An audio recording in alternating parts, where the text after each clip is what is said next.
paciente con una glucemia en ayuno de 126 miligramos por decilitro, y yo había sospechado que era un valor de diabetes, pero no podía definirlo con una sola prueba, así que voy a ver cómo avanzo para no tomar la decisión únicamente con un solo valor.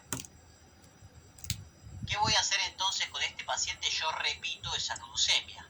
¿Y por qué se la repito? Se la repito porque tiene una glucemia con valores alterados.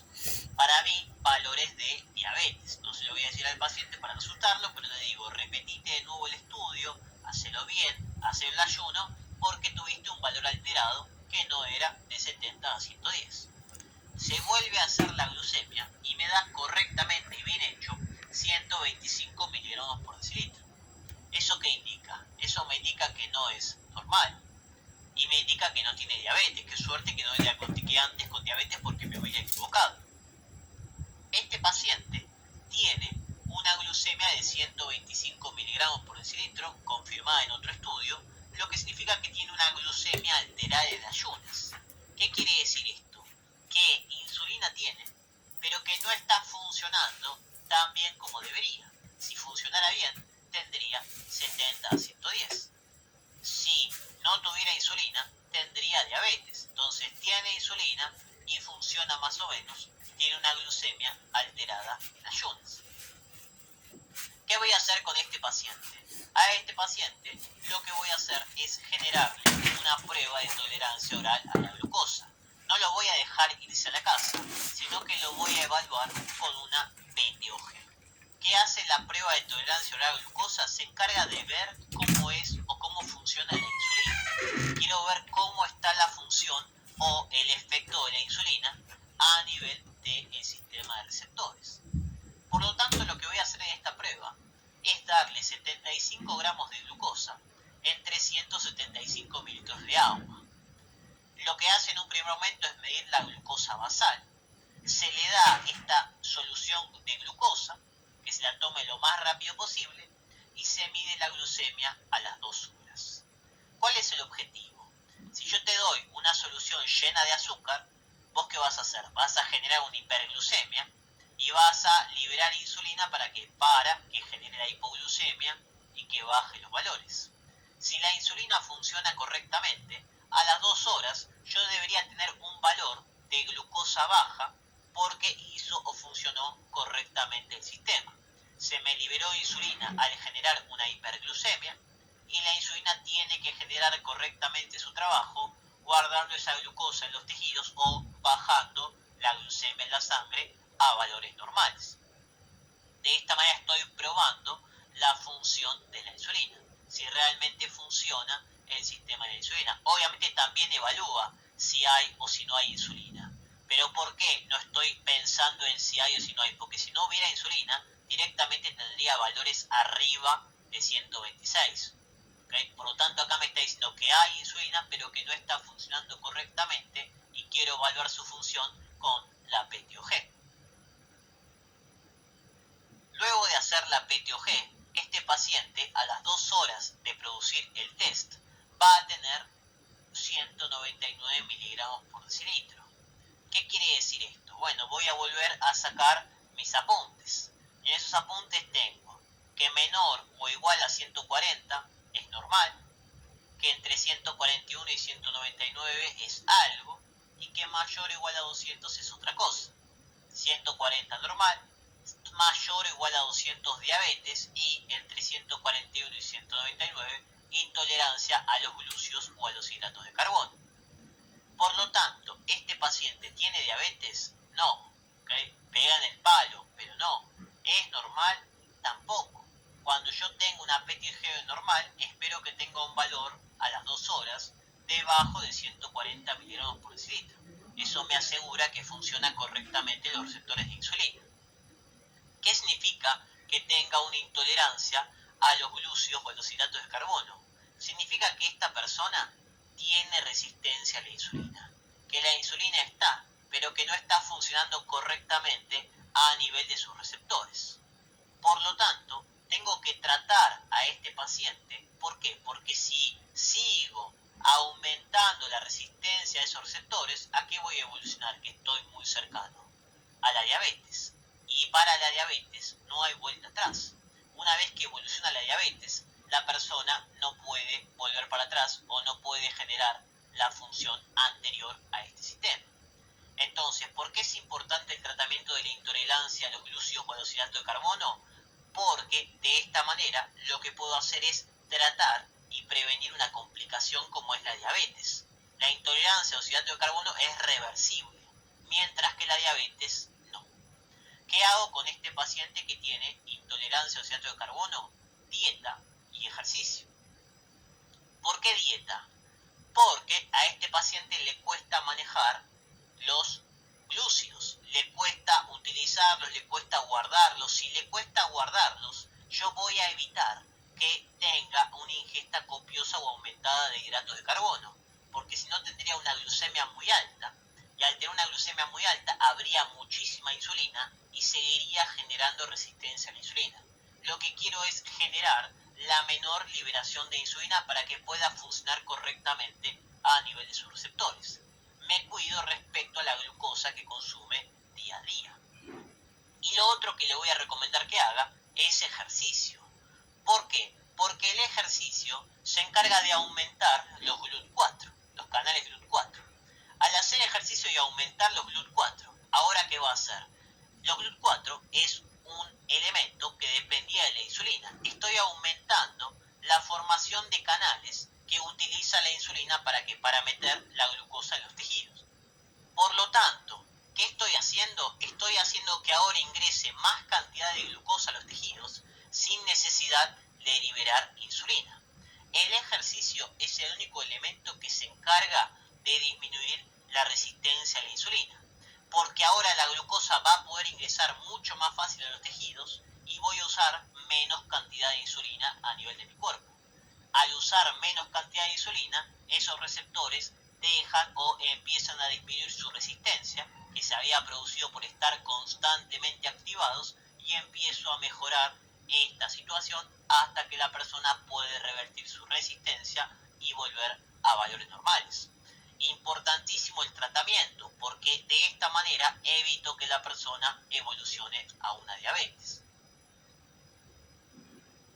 ¿Cómo se diagnostica la diabetes? El diagnóstico de diabetes va a depender siempre de dos valores. Dos glucemias en ayuno mayor o igual a 126 miligramos por decilitro. Eso se considera una diabetes.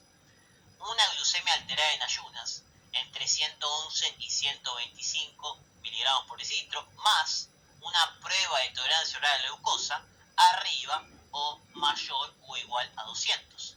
Una prueba, dos pruebas alteradas, diabetes.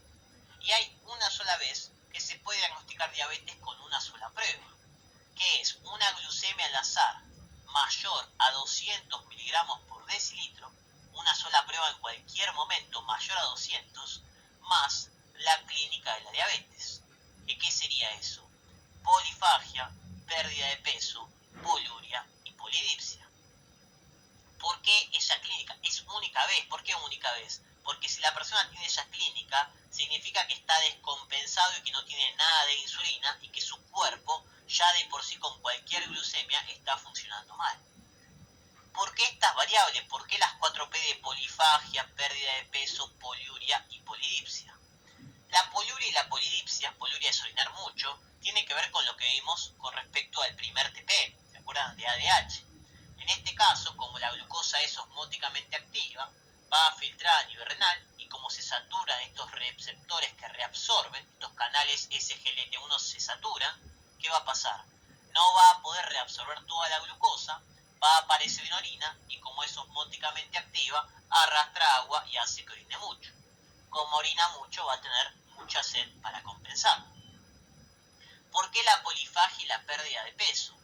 El concepto de la polifagia y la pérdida de peso está relacionado principalmente por una cuestión de que no tiene insulina. Si no tiene insulina, no va a poder ingresar la glucosa al tejido muscular y al tejido adiposo. ¿Por qué? Porque no puede expresar los GLUT4, que son dependientes de insulina. Si no puede expresar estos canales GLUT4, ¿qué va a pasar? No puede ingresar la glucosa a esos tejidos y esos tejidos van a estar constantemente en ayuno porque sienten que no les llega energía.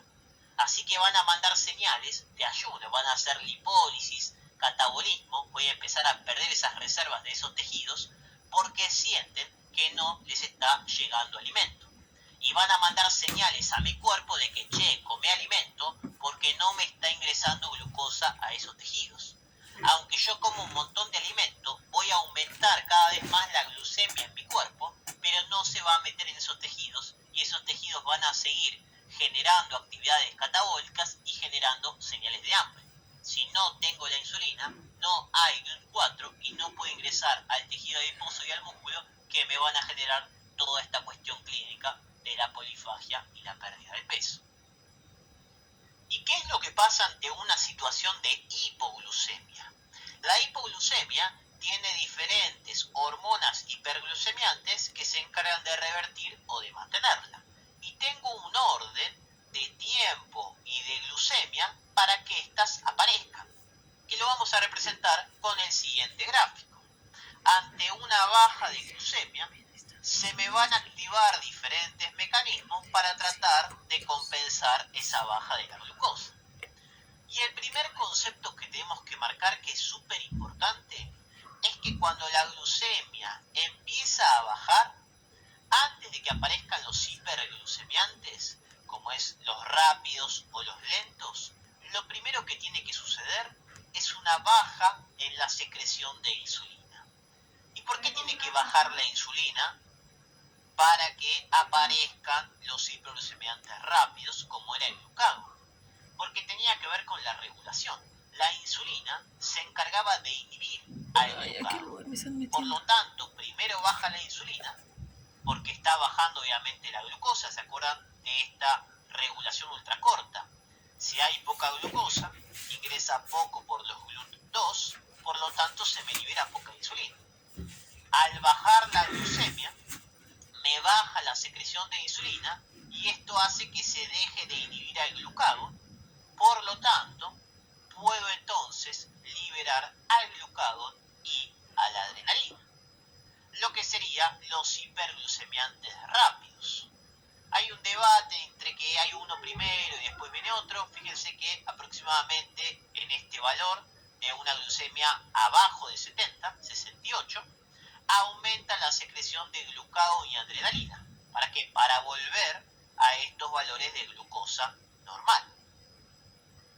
Y aunque los síntomas autonómicos aparecen con una glucosa mucho más baja, ahí está relacionado el concepto de por qué ante una hipoglucemia yo voy a tener características del simpático, como es un aumento de la frecuencia cardíaca, de la frecuencia respiratoria, visión borrosa, sudoración. ¿Por qué? Porque estoy aumentando la adrenalina para compensar y para aumentar la glucosa. Y la adrenalina activaba todo el sistema simpático. Por eso cuando tengo una hipoglucemia, tengo estas características simpáticas, porque es la adrenalina que se me levanta para tratar de generar esta función de aumentarme la glucosa, generando la glucogenólisis. De ahí que es la clínica típica de una persona con hipoglucemia. Cuando alguien se desmaya, obviamente yo pienso primero en una hipoglucemia por esta característica funcional. Y si a pesar de esos hiperglucemiantes rápidos no puedo compensar y sigue bajando la glucosa, ahí me van a aparecer los hiperglucemiantes lentos, que tardaban más por hacer esta acción genómica a nivel de mi cuerpo. Y atención con esto, primero aumenta la GH y después aumenta el cortisol. Aunque los dos son lentos, el más lento de todos es el cortisol. Si sigue bajando, empiezan a aparecer el tema de la clínica autonómica, del simpático, y por último, lo que serían las alteraciones cognitivas y este tema del desmayo. Con eso cerramos el tema del caso clínico, donde el objetivo es ver los diferentes valores que tenemos, valores normales y valores alterados, cómo se puede diagnosticar la diabetes, la importancia de la prueba de tolerancia oral a la glucosa, mecanismos fisiopatológicos y qué pasaría ante una hipoglucemia y el orden de aparición de estos hiperglucemiantes o hormonas contrarreguladoras. Muchas gracias.